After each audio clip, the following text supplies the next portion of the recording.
Thanksgiving week is probably, me personally, my favorite week of the year. If you're playing football this time of the year, then you're pretty fortunate. I've told the kids here the last couple of days that take advantage of it while you can, because when it's gone, you're going to miss this. Being able to spend time with your football family for an entire week with no distractions, just worried about football, just worried about preparing to play a Big 12 football game is something that they will miss when it's gone. So take advantage of it and make the most of it. We obviously, because of the game this Saturday is at 11 a.m., we will take this whole week and prepare in the morning time to get them ready for an early game. We meet and lift in the morning and get out there and practice about the time that we would be out there to stretch.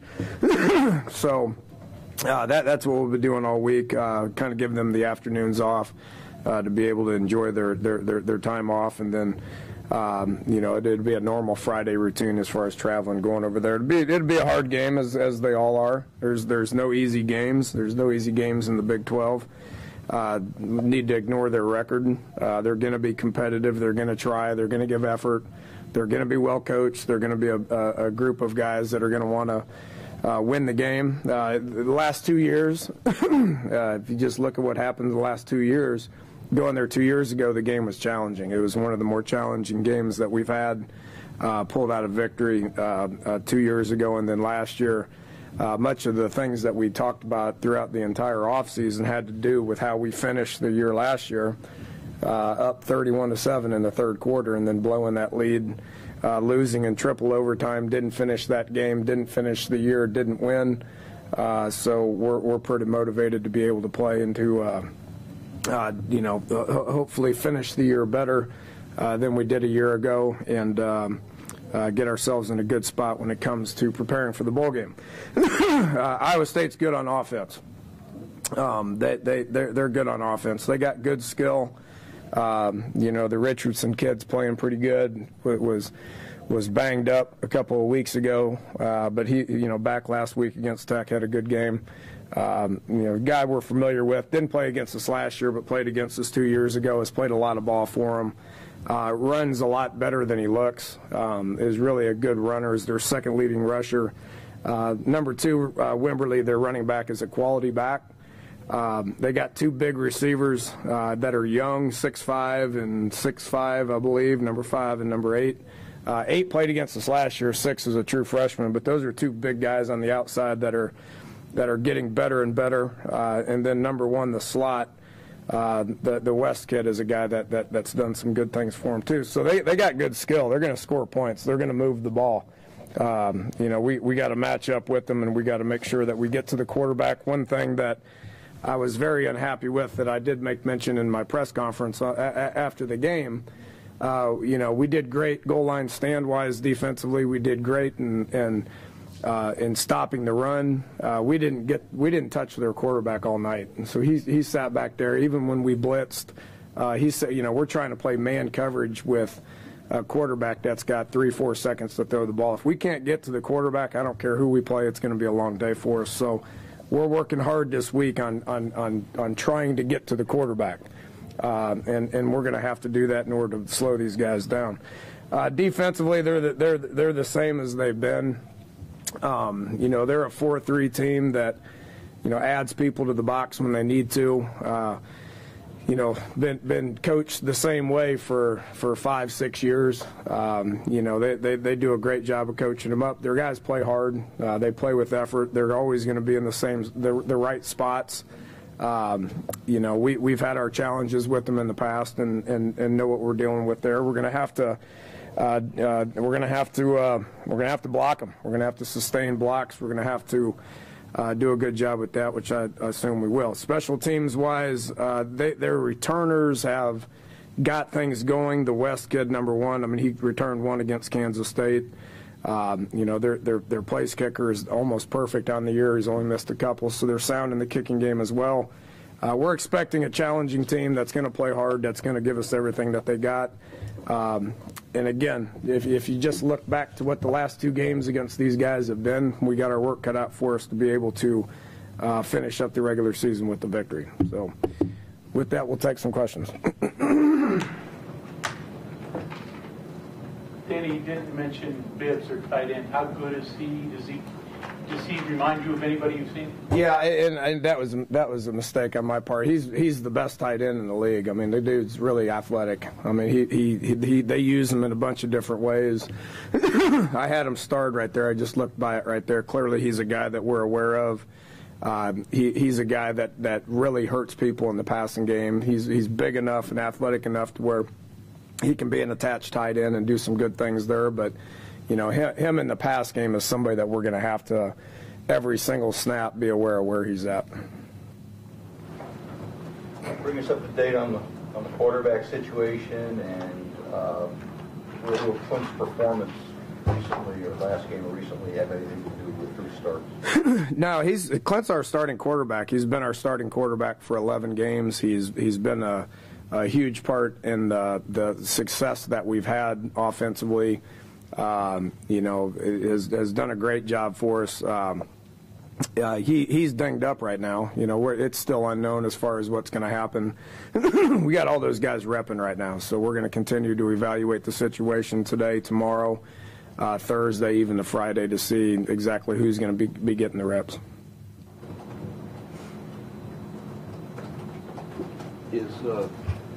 Did he, in fact, have a concussion or not? He got dinged up and they took his helmet, so I guess that means he had a concussion, yes. So did Jordan Thompson, and Jordan is cleared and ready to go. I would hate to comment on the severity of concussions because I don't know what the severity of the concussions are. That's for our doctors to, for them to evaluate. They got tests, they got written tests, they got computerized tests and all that. When they say thumbs up, that means thumbs up. I get to coach them. So up until this point right now, they have not given the thumbs up. So do you expect him to practice today? He did not practice today. We've already practiced today. I would expect him to practice tomorrow, yes. How about Daryl Worley health-wise? He's out there in green. Yeah, he's got a lingering shoulder issue. And again, guys, I mean, keep in mind we're week 12 now. I mean, what we're dealing with is what everybody else in the country is dealing with. There's going to be guys banged up. You know, Worley went out in the third quarter. Chestnut went out in the second quarter. Those two guys have been banged up all year. They play hard. Chestnut's been cleared, ready to go. Daryl's been practicing out there, but he's in green. Strength is an issue. We will continue to monitor that progress as well. What have you seen from Skylar just throughout the year as he's been for the opportunity possibly if it ever came? You know, what do you know about him that if it is his team on Saturday, you're ready for that? Yeah, I was, and again, after watching the tape, it did nothing but confirm what I said on Thursday night. I was extremely happy with how he went in there and the spark that he gave us. I mean, he's been here since, you know, he's been here for almost a year now. And it's taken a lot of reps. We, earlier in the year, didn't think he was ready to go. He has a red shirt. We tried to red shirt him. You know, this happens with Williams. We need a backup quarterback, so we start repping him. He's been repping a lot for the last 2 months. And you can clearly see that things are starting to click for him. Really the first game opportunity that he's had to go in there and perform, and I thought he handled it awesome. I thought he handled it really well. And I would anticipate that he's going to continue, like all quarterbacks, get better with reps. And with regard to Clint dinged up and the whole thing about in Game 12, it's not obvious that one play against Kansas State. How much of where he's at physically and how much maybe even of his performance of late is the first 11 games? I don't think the season's taken its toll on him. It has on a number of other guys as well. I mean, I can go down the list as far as guys that you know, are the wear and tear of the season, the snaps. We talked about this. All the guys that have played a bunch of snaps, I think it's hurt our offensive line performance because we've only played 5 guys. You know, there's some safeties and some linebackers that I'm not prepared to say that they're not playing well, but they're the length of the season, you know, week in and week out. A lot of snaps.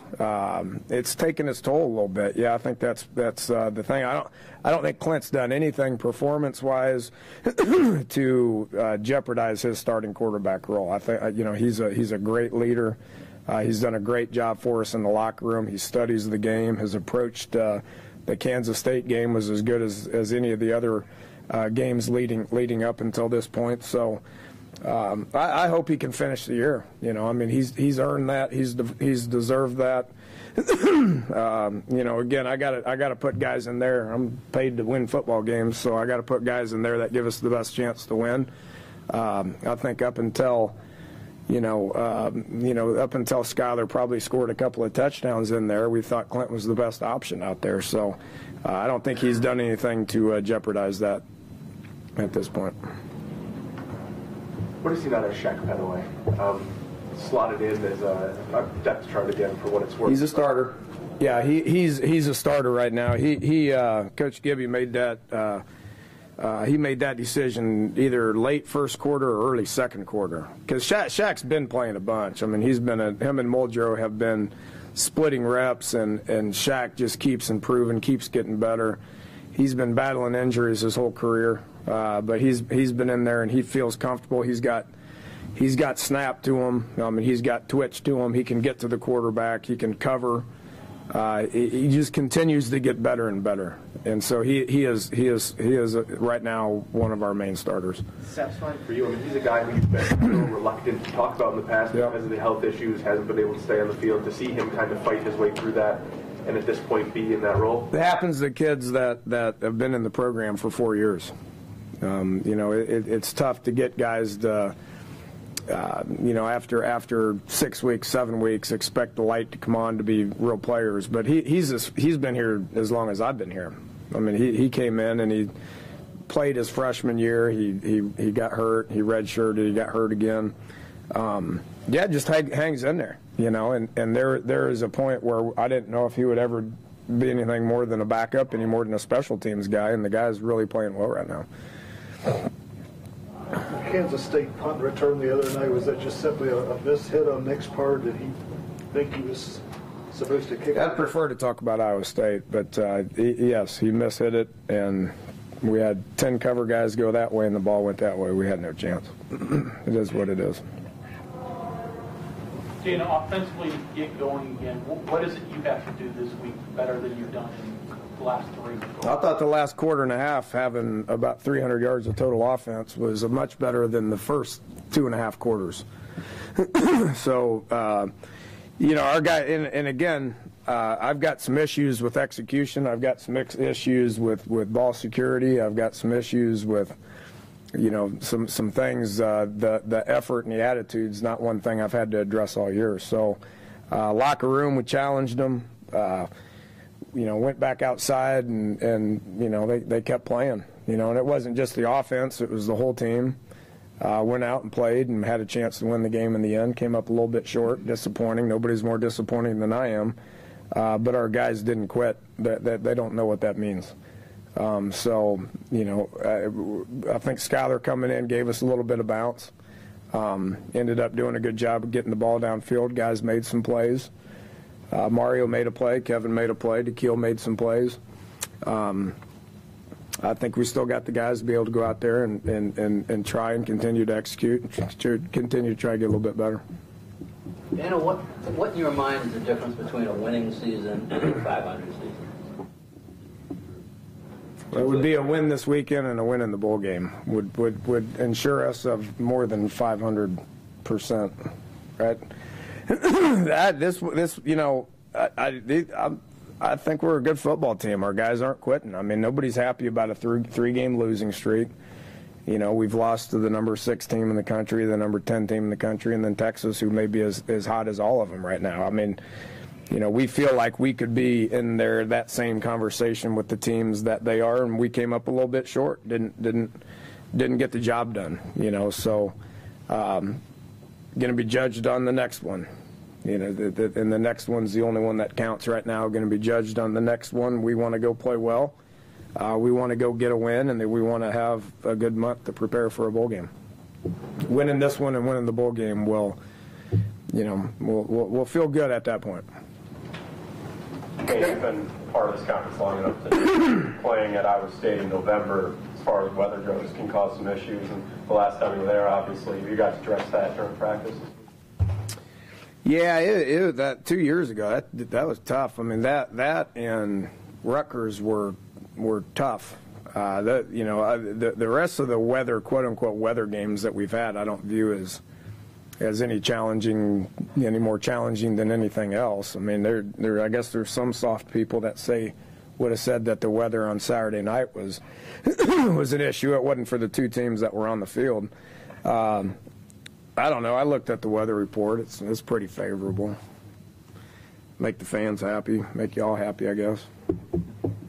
You guys have put an emphasis on finishing this season. Obviously, it's been one of the things you've talked about. After the last 2 weeks, have you guys talked about starting? Have you noticed a common thread for these two games and the challenges you've had? Yeah, about the time you start talking about finishing, then starting becomes an issue, and then you focus on starting, and then finishing becomes an issue. I mean, I could come up with about 50 points that we need to talk about that are all important. I did talk about starting today. I mean, we talked about finishing the season. I talked about starting the game better. And again, we're practicing that this week.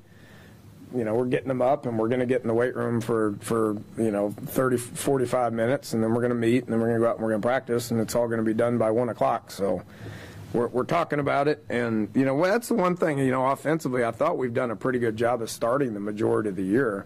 If you look at our opening drives, a lot of them score. So it's been something that we talk about. It's something that everybody talks about. Have not done a very good job of it the last 2 weeks, that's for sure. You've lost 16 fumbles, I think, and recovered 2. Either one of those numbers is unusual. To see both happen, is there any explanation? Is it execution, fundamentals, luck? I don't know. That's crazy, man. I mean, as good a defense as we're playing, we can't get one. I don't get it. And then we get one, and offense is so dang shocked. We got one on kickoff team. Offense is in shock. And we go out there and we 3 and out and go backwards and miss a field goal. I mean, geez. I don't know. I don't know. Ball security is a problem. Ball security is a problem. I can assure you we've talked about it. I can assure you we've addressed it. I've ignored it. We've worked on it. I've obsessed over it. We've read books on it. We've made them write books on it. We've read books. We've talked about it. We've shown videos. We've done virtually every single thing, including coach punt returners, to be able to possess the ball. I'm clearly failing when it comes to getting our guys to understand the importance of possessing the ball. Is that something you can tell in practice, that the guys are fumbling a lot, ball security is a problem, or is it really just show up on Saturdays? Yeah, it's random things on Saturday, and it's not one person or one thing. It's random things. It's our quarterback in the pocket. It's our punt returners. It's quarterback, running back exchanges. It's open field, poor ball security. I mean, there's been a couple of receivers catch it, turn up field, and get it batted down. A variety of things. For all the positives you've seen this year, turnover margin's been something you struggle with from week 1, I think. Any rhyme or reason, anything you can There's no thinking about it. It is a problem. We've addressed it. I don't know what else to say. Dana, you've made it a point this year to try to accentuate positives on your special teams, saying that you just had these incredible breakdowns that spoiled otherwise decent performance, but they keep happening, particularly in giving up returns and fielding punts. Has your view of your special teams changed at all? Well, there's been some glaring things that everybody sees and everybody's uncomfortable with it. There's been very good coverages at times. There's been a couple of kickoff returns for touchdowns. There's been last-second field goals that I think everybody's been happy about. There's been very good things that happen and very bad things that happen. I think if you look at anybody's special teams across the country, that's going to be similar to everybody else as well. I think we got a good plan on all the big four, and I think our specialists have been dynamic and need to probably work on being a little bit more consistent. This is something that probably not only I would notice, but you're in the last press conference of the regular season and just about done with it, and Kevin White and Mary Alford's name have not come up yet today. What do you make of that? I hadn't even thought about it, I guess. I'd need to get him the ball, you know. I mean, those guys have been, I don't think they're wore out, you know. I mean, they're playing virtually every single snap at receiver. I mean, I've complained and complained and complained about depth at that spot, not as an overall problem, but at that spot I've complained about depth. Those guys take a lot of snaps. They're two guys that can change a game. You know, Mario made a great play and gave us a chance. Kevin's been, you know, pretty consistent. Where I don't know if they're wearing down or not. I think we'll find out on Saturday how they're doing. Are you convinced in your mind that when they leave here that they have careers ahead of them, or? That's not for me to. I think Kevin continues to get better and's got a lot ahead of him. Mario's got something that nobody can coach. So those guys clearly possess something that the next level wants. You know, I hesitate to talk about the next level. I thought Justin Blackman was a pretty good player, and he's kind of fizzled a little bit. Hopefully he gets it back. That's out of my area. Dana, if Skyler has to start, Clint can't play, who's your backup? Paul's been taking reps out there. He can go. Logan Moore's been taking reps out there. He can go. You know, Williams still hasn't been cleared. I think we'll be able to start repping him some next week in developmental practices. You know, but Logan could rep. He could take snaps for us if we need to use Paul. Obviously, we're going to pull the red shirt and use him if we need to. Skyler's good and he's ready to go, and I expect Clint to be ready to go as well. Talk to Paul about returning. Yeah. Is that his plan? Mm-hmm.